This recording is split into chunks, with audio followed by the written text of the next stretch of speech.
Allez, on va accueillir tout de suite Camille Combal. Enfin, c'est bien. On commence par une piste verte. Alors Jean, Ouais. est-il besoin de rappeler que Jean Telet est l'auteur de la boutique des suicides, Le magasin. le magasin des suicides, entre autres.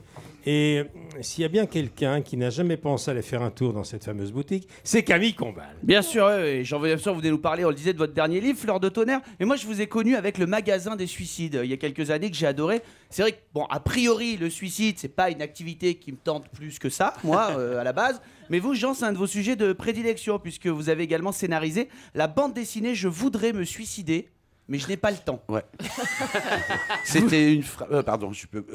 C'était une phrase c'était une BD qu'on avait faite avec Florence Estac sur un dessinateur de bande dessinée qui s'appelait Charlie Schlingo, qui était vraiment marteau. Et à chaque fois que je le rencontrais, je lui disais alors mon Charlie, comment tu vas? Il me répondait toujours ça. Oh là, je voudrais me suicider, mais j'ai pas le temps. Le mec, il est débordé, il voudrait bien se foutre en l'air, mais franchement, il a autre chose à foutre. C'est ça, parce que je vous avoue que ce titre m'a quand même interpellé, parce qu'un suicide, j'en y viens, c'est quand même difficilement un truc qu'on a du mal à caler dans un planning. Ça devient un peu prioritaire. On a du mal à l'imaginer, quoi. Mardi 13h, ne pas oublier de se suicider. Bah alors, ouais, je vais caler quand suicide? Bon bah demain 9h, bah non, j'ai recommandé d'aller chercher à la poste.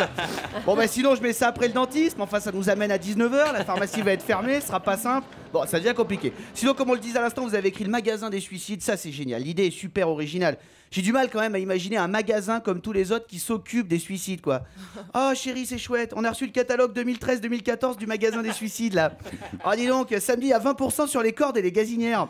En plus, ils offrent aux clients le single d'Aznavour, la Mama. C'est un beau cadeau, hein. Faut qu'on y amène ta sœur, elle vient de se faire larguer, ça lui ferait super plaisir. Le seul slogan qui peut pas être utilisé au magasin des suicides, c'est tout doit disparaître. Parce que sinon, ça peut être mal interprété. Avant de devenir romancier, vous avez travaillé avec la fameuse revue L'écho des savanes, dans laquelle vous faisiez des bandes dessinées, là encore. Je vous avoue que moi, je suis un grand fan de BD, vraiment. Même si je trouve qu'il y a parfois des incohérences un peu trop importantes pour qu'on y croie. Par exemple, dans Spirou et Fantasio, il y a quand même un gars habillé en groom toute la journée et personne ne dit rien à ce gars-là. C'est-à-dire, on lui confie des enquêtes hyper risquées et le gars est habillé en groom. C'est pas possible.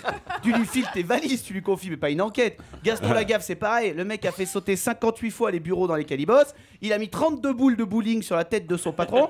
Il vient même bosser au bureau avec une mouette. Avec une mouette. Et il a jamais été mis à pied, même pas un petit avertissement par recommandé, quoi. Essaie de venir bosser à Europe 1 avec une mouette demain. Il y a que Michel et Kizia qui peuvent venir, mais c'est le max, quoi.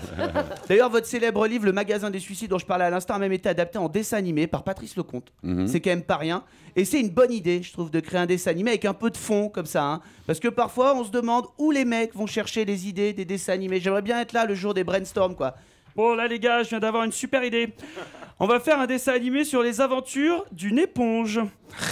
Le mec aura comme cousin une étoile de mer. Alors, c'est canon comme idée ou pas? Et attends, c'est pas fini. J'ai aussi pensé à faire une série sur 4 tortues qui font du karaté et qui porteraient des noms de peintres italiens. Tu vois, je me demande où ils vont trouver leurs idées.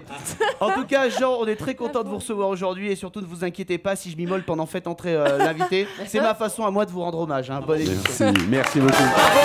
Camille Bravo, Combal. 8,5.